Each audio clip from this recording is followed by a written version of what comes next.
Welcome to Inside Bremerton. This is the city's video newsletter focusing on issues and topics important to its citizens. Recently, I heard a presentation by our Assistant City Attorney, Ken Bagwell, on his visit to Sovetskaya Gavon. I'm getting there. It's close. It's pretty good. It's hard to pronounce. And so I invited Ken to come on camera with me on Inside Bremerton and share some information about the trip. Welcome, Ken. Thank you. Thank you for having me. Ken is Assistant City Attorney, like I mentioned. And Ken, how long have you worked for the city? Actually, I'm just coming up on my 5th year anniversary this month. Great. So 5 well, years. Congratulations. Thank you. Prior to working for the city, you were a county prosecutor? I was. I worked for Russ Hauge as a prosecutor with Kitsap County. Mm-hmm. How long as an attorney in all?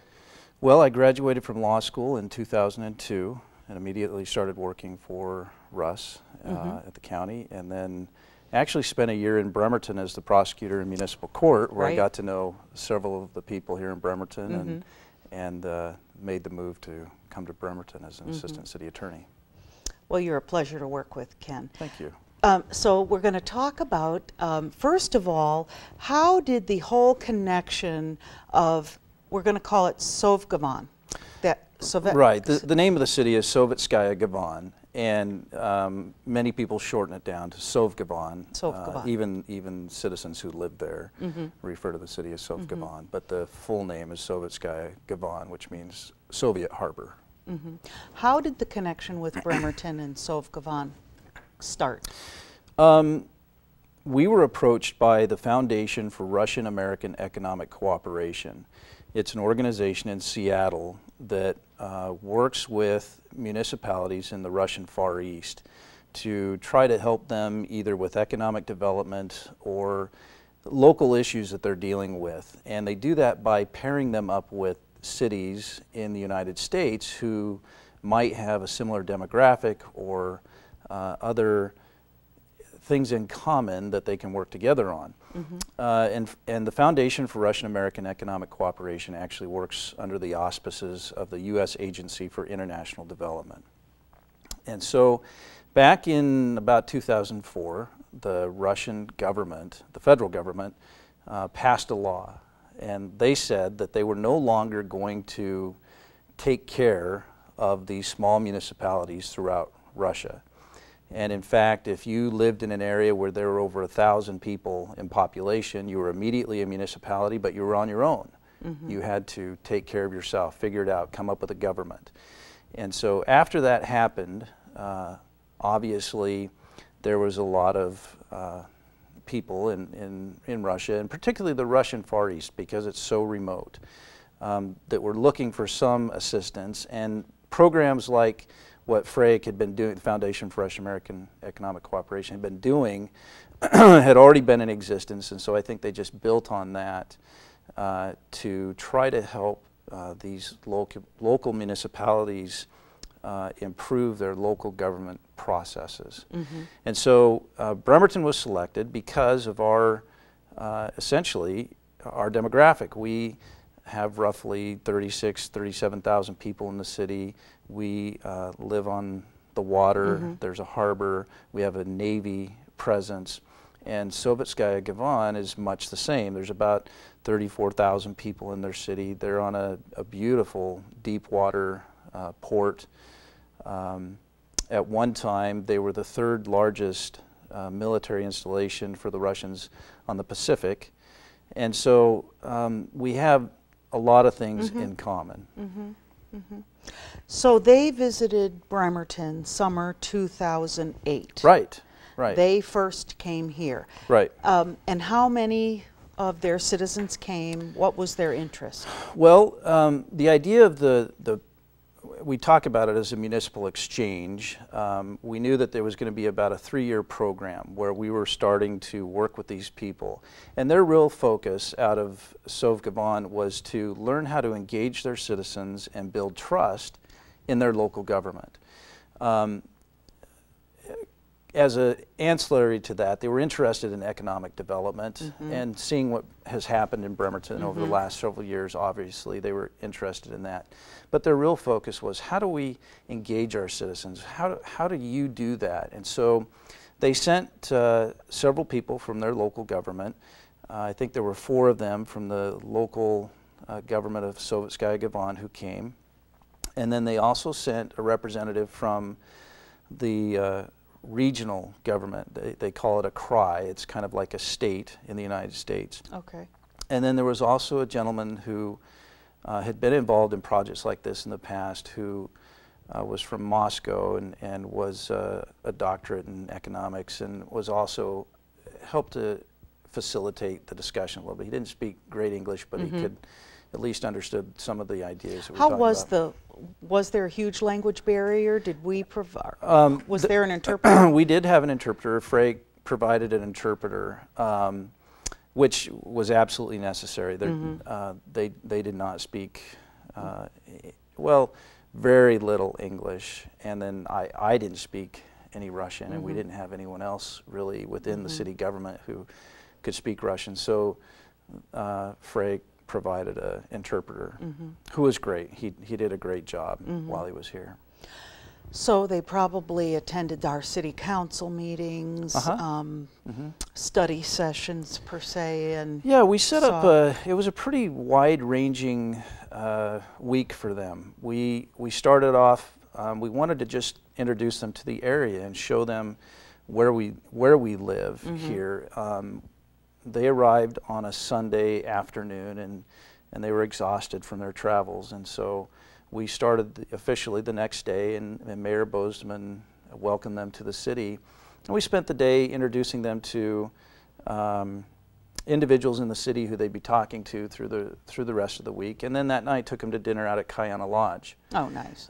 Which was, all of these events actually were paid for by were donated to the city and to these individuals, and it was really neat to see the community come together and help them. But we spent time at Kayana Lodge. We went to places like Olympic College and Harrison Hospital. Took them on tours through the police department and the fire department. We had the chamber hosted an event out at McCormick Woods. We did a lot of things to expose them to how our community connects, and then interspersed with that, we would hold workshops talking about engaging citizens or talking about economic development and those types of things. Very, very interesting. So they spent about a week here. Correct. What do you think stood out for them? What were they just amazed by? I think immediately they had to have been impressed by the quality of life that we enjoy here in Bremerton and Kitsap County. Having been to where they are from, one of the first things out of their mouth when they came in on the ferry, and I went and picked them up in Seattle, and we were riding in on the ferry, and one of them turned and through the interpreter said, "This looks like a resort." And I guess knowing now what where they live and what it looks like where they live and the quality of life that they have, it must have looked like a resort coming into the port there and seeing all the new condominiums and everything going on in Bremerton. I think that was an immediate impression on them. Did you take them to Seattle? Did you do any day trip to Seattle? That's funny. We took them to a Mariners game at the end of the week. And then we had Saturday, after the whole week of working, that was an opportunity for them to just go have some fun. A Mariners game was a lot of fun, but they wanted to go shopping. There's nowhere where they're at for them to go shopping, and we have all these wonderful malls and places like that to shop. And so I had originally planned to take them over to either the Super Mall in Auburn or the outlet malls up in Tulalip or something. They wanted to go do that, but it turns out they were more interested in going to Walmart because it was just so different for them, and just stay locally. They spent some time at the Kitsap Mall on Saturday at the end of their. And they actually had to buy new luggage to take home all the trinkets and all the clothes and everything that they've bought. Right. Wow. right. Wow.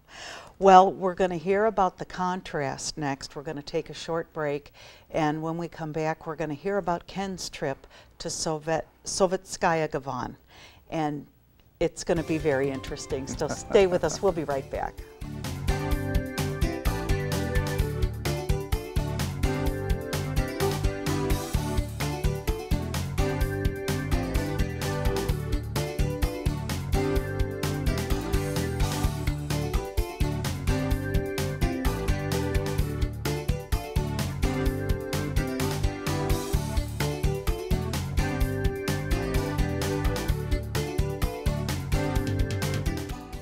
Welcome back to Inside Bremerton. We're with Assistant City Attorney Ken Bagwell, and we're talking about the municipal, what did you call it? It was a municipal exchange program between Bremerton and Gavon, which is really called Sovetskaya Gavon. Sovetskaya Gavon. You say it very well.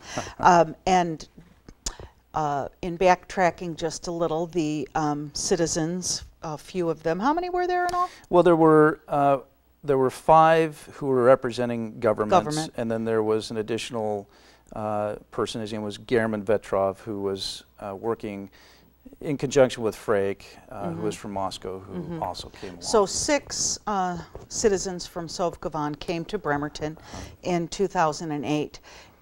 In the fall of 2009, Ken and a woman named Jill Jorgensen, and Jill is a local Kitsap County woman. Correct. Is she? She's a chiropractor. And she's a chiropractor, and she was very helpful and very interested in the culture of Russia, very helpful with their visit. Is that correct? Right, when absolutely, they were here? Absolutely. As I was putting the program together, I've known Jill for several years, and happened to mention to her one day what was happening, and she just said, listen, if there's anything I can do to help, I'd love to help. And actually we ended up hosting the Russians at her family's home for an American barbecue. One of the things we asked them when we were setting this all up, what would you like to do while you're here? And they said, we'd love to be in someone's home and have a barbecue. We hear about these barbecues and have hamburgers and potato chips, and you know, they don't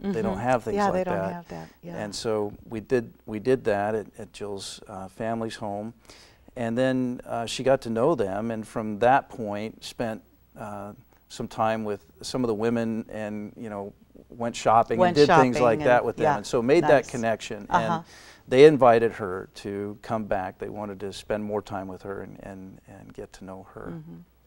So in the fall of 2009, Jill and Ken took the adventure to Gavon. And you are going to see some pictures that are just a testimony to, number one, tell us how you traveled, the modes of transportation, how long it took you to get to Gavon. Well, it was a lengthy trip, and it has to do with where Gavon is at. It's very, very remote. It's on the far eastern coast of Russia, on the Tartary Strait, which is just north of the Sea of Japan. It's north of Vladivostok, and it's about 260 miles east of Khabarovsk, which was kind of the largest city, and we actually landed in Khabarovsk.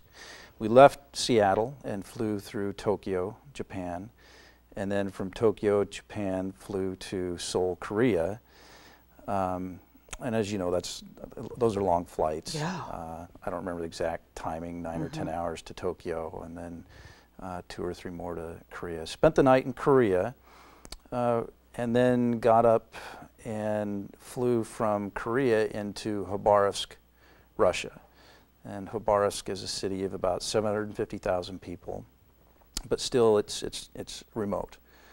It's one of the spurs on the Trans-Siberian train, and there is some tourism that occurs there. It's right on the Amur River and does attract people from other countries, but it's remote. And then from Khabarovsk, there were a couple ways to get to Sovetskaya Gavon. One was the train, but then when they were talking to me about the itinerary and taking the train or how to get there, the train could take anywhere from 20 to 30 hours to get to Sovetskaya Gavon. I thought, well, that's a pretty Makes big. a lot of stops. That's either a lot of stops or what happens. And yeah. well, we just, you know, in Russia, the train systems sometimes are spotty at best. We really, you know, can't guarantee that it's going to be on time.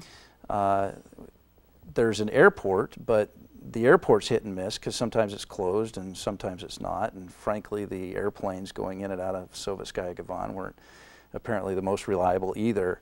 And so the other option was a car ride. And I chose a car. Thought, I'll keep my feet on the ground and at least they'll be sending somebody who knows how to get I was going to ask that. Was there an interpreter that met you when you got to, what's the name of the town, Khabarovsk? Khabarovsk. No, actually, and that was interesting. We were met in Khabarovsk by German Vetrov, who was one of the gentlemen who came here, who speaks a little bit of English, so there was some communication, and by another gentleman named Sergei, who was the equivalent of their city council president, and just a wonderful man, one of the happiest men I've ever met, but he spoke zero English, and of course, I didn't spend the year learning Russian like I should have, and so it was still difficult to communicate.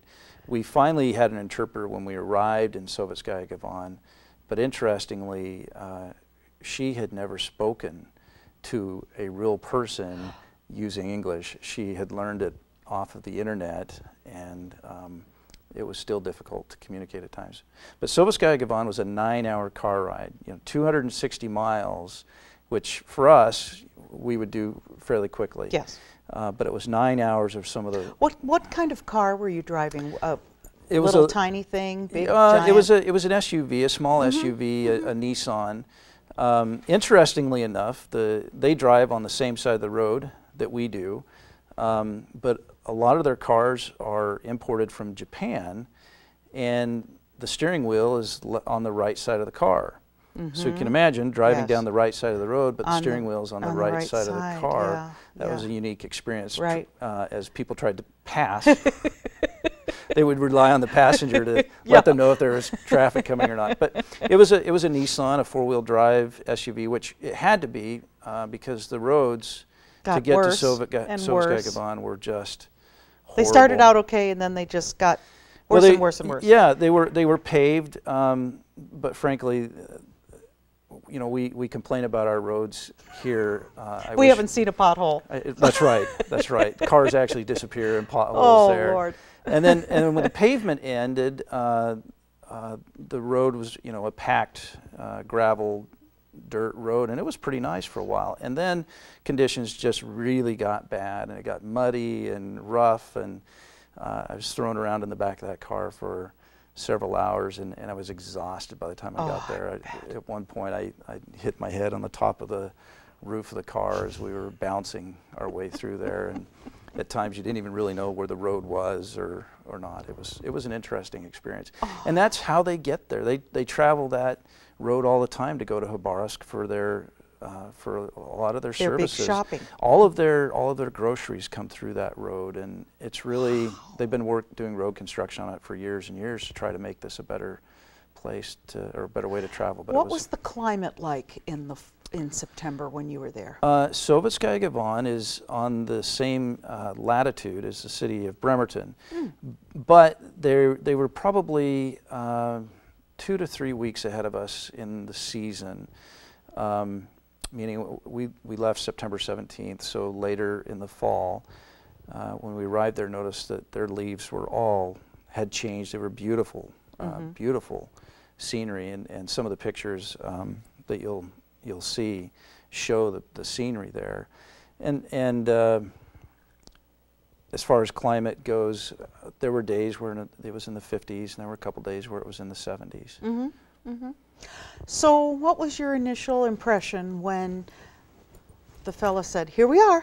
That's a great question. I spent a lot of time reflecting on that and how to describe for people that experience. And I was just looking back at some notes that I kept during my time. I wouldn't call it a diary per se, but it was certainly impressions and notes. And I brought some of them because as I've gone out and talked about this, I've talked about my experience in contrasts. And I wrote down that they're a vibrant people, but there was a dull and dilapidated city. There were beautiful landscapes, but there were also very dark and bleak and dreary places. They have a very strong heritage, but they're unsure of their future. And so a lot of there were so many of these contrasts in effect as we experienced the people in Russia. In Sovetskaya Gavon, for example, the first big building you come to is a prison. And it was part of the Gulag system established in the 1950s where they kept political prisoners. And it's one of the scariest places I could ever imagine having to be. It looked... Is it still functioning? It is still functioning. And prison? we were told that there were still a few prisoners there from that era, political prisoners. Right. Wow. So let's jump ahead to now they say, Ken, Jill, this is going to be your accommodations. This is where you're going to stay. It's funny. I was just on the internet a couple weeks ago getting ready for another presentation, and I was just refreshing myself on some of the mileages and things like that, distances. And I ran across an article or an advertisement for the Hotel Sovetskaya Gavon. And in reading this, you'd think it was the Four Seasons. I mean, they did a great job, whoever was marketing this on the internet, of describing the only hotel in Sovetskaya Gavon. And the accommodations were nothing like it was described on the internet, frankly. It was an old hotel that they had done some work to recently, but to see it, I think probably the best way I've been able to describe it to people would be akin to something like the Chieftain, the old hotel in Bremerton up on the hill there. It looks a lot like the hotel in Sovetskaya Gavon. Wow. So you experienced many things. Were you there for about a week? Yeah, yeah, that's right. We were there for a week. You had dinner with folks. You visited schools.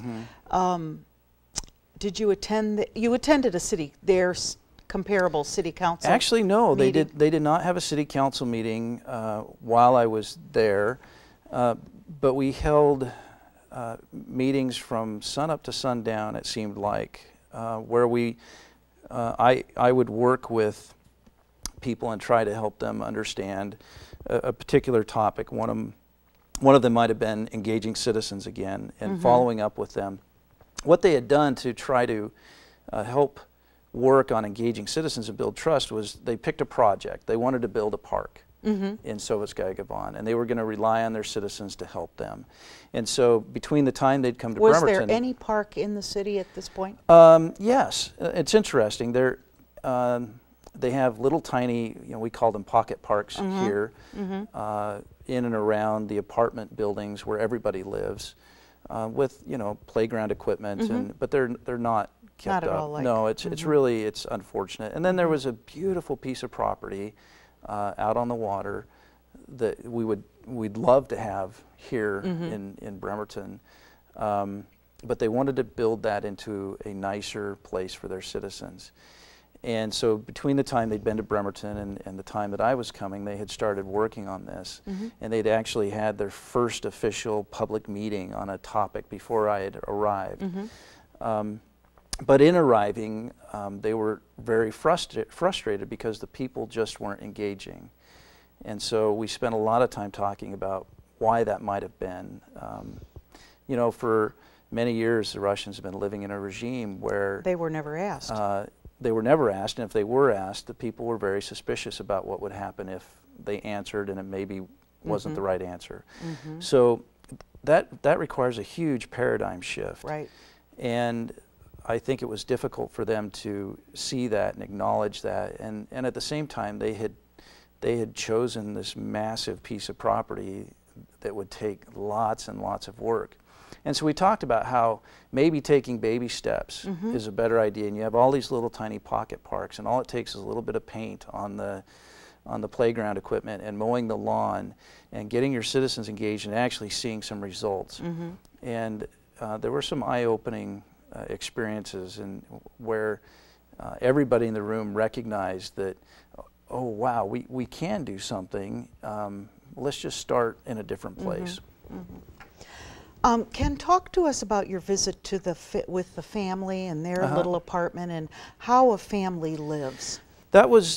They did the same thing for me that we had done when the Russians were coming. What would you like to experience while you're here? And I said I would like to spend time in a family's home, and of course not knowing what that looked like or what that really meant. And so in arriving in Sovetskaya Gavon, everybody lives in apartments, and they're tiny. They're little tiny apartments.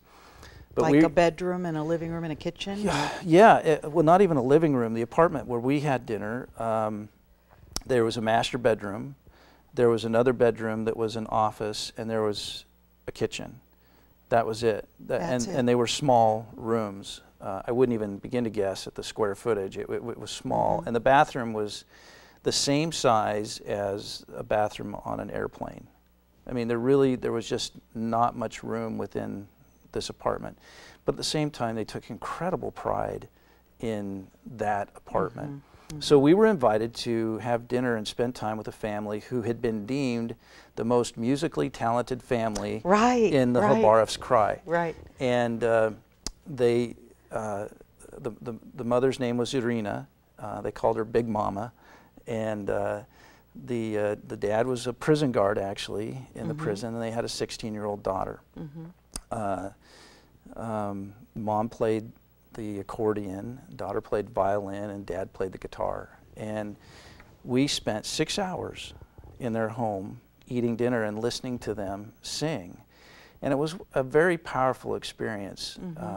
Number one, being embraced in this home where the average annual income for the people there in Sovetskaya Gavon is about, well, not annually, they make about $700 a month. And food prices weren't that much different than they are here, frankly, because of the cost of getting groceries to this place. And they put on a dinner for us that probably cost them a month's worth of wages. And but they were so kind and loving, and then the singing was just fabulous. And so we found ourselves singing along to, you know, traditional Russian folk songs. We didn't know the words, but we recognized maybe the melody or something. And then they asked us to sing because they wanted to hear some American songs. And so I think we sang a couple Garth Brooks songs, and then we sang the Star Spangled Banner. Oh, neat. And they were very, very appreciative of that. And I have a horrible voice, but it was fun. In that moment. Great. Well, Ken, we're running out of time. This really went very quickly, and I hope you enjoyed hearing about the municipal exchange between Bremerton and Sovetskaya Gavon, and also Ken's experiences. Thanks for coming in today, Ken. Thanks for having me. Appreciate it very much. Thanks for joining us on Inside Bremerton. We'll see you next time.